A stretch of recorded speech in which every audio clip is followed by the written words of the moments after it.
In the current market, I think it's very tempting for people to just apply to every single role that's out there. But as a recruiter, there's nothing more frustrating than getting completely irrelevant applications for your role. Yeah, I think it's important to realise the purpose of the recruiter is not to get in your way, it's to actually keep the client happy, because they've been tasked with finding a particular candidate with a particular set of skills for the client, and that's their main objective. So when they're assessing candidates and CVs, that's what they've got in mind. And I think people don't normally or generally ask themselves what would happen if a recruitment consultant forwarded the application that was completely irrelevant to their client.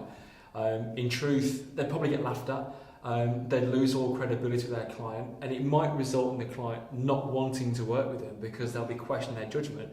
And that's not a position that any recruitment consultant wants to be in. No, they've almost invariably got a tick list of things that they need to have. So a particular set of qualifications, a particular set of experiences, and they'll be going through that in their head when they're reading your CV.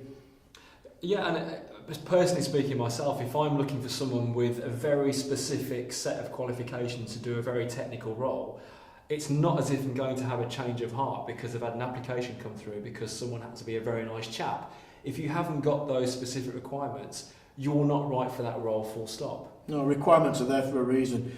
Don't ignore them and just use them to your advantage, because the ones that you are right for, you're going to be in a smaller pool of relevant people and have a better chance of getting the job. I think finally, it's important to point out that if you have someone who repeatedly applies for a number of roles that they're not relevant for, they can end up damaging their own credibility in the eyes of the recruiter. So I think overall, you really need to be selective with the roles you go for and only apply for ones that you feel that are completely relevant to you. The best way of approaching your job search is to think about the roles that you're qualified to do and the roles that you've got experience to do.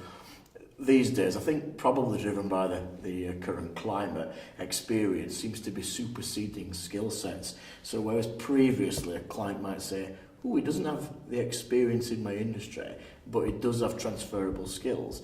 Nowadays, they won't take that risk and would look more favourably on industry experience than skill sets.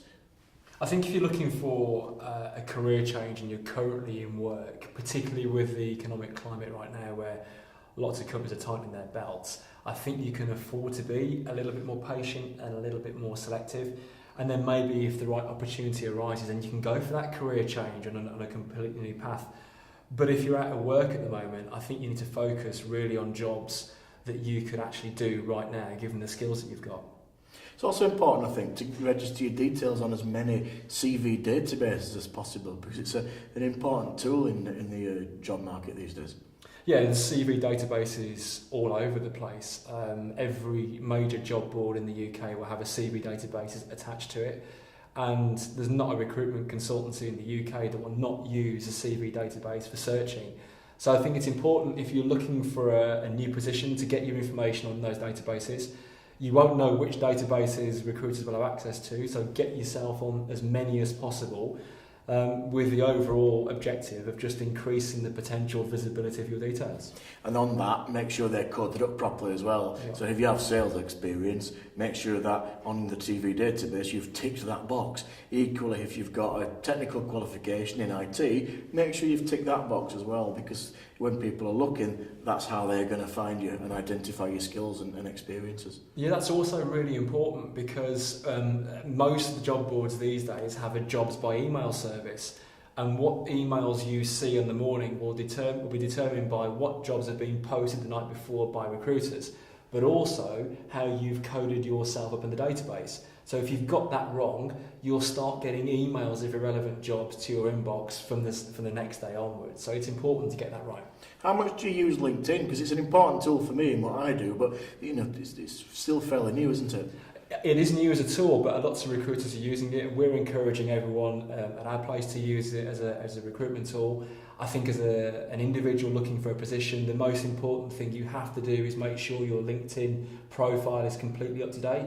It is effectively a virtual CV, and if you have a good profile which spells out exactly what you've done in your past and a decent network, it increases the visibility of who you are and what you can do. So looking for a new job, get your LinkedIn profile up to date and start to increase your network.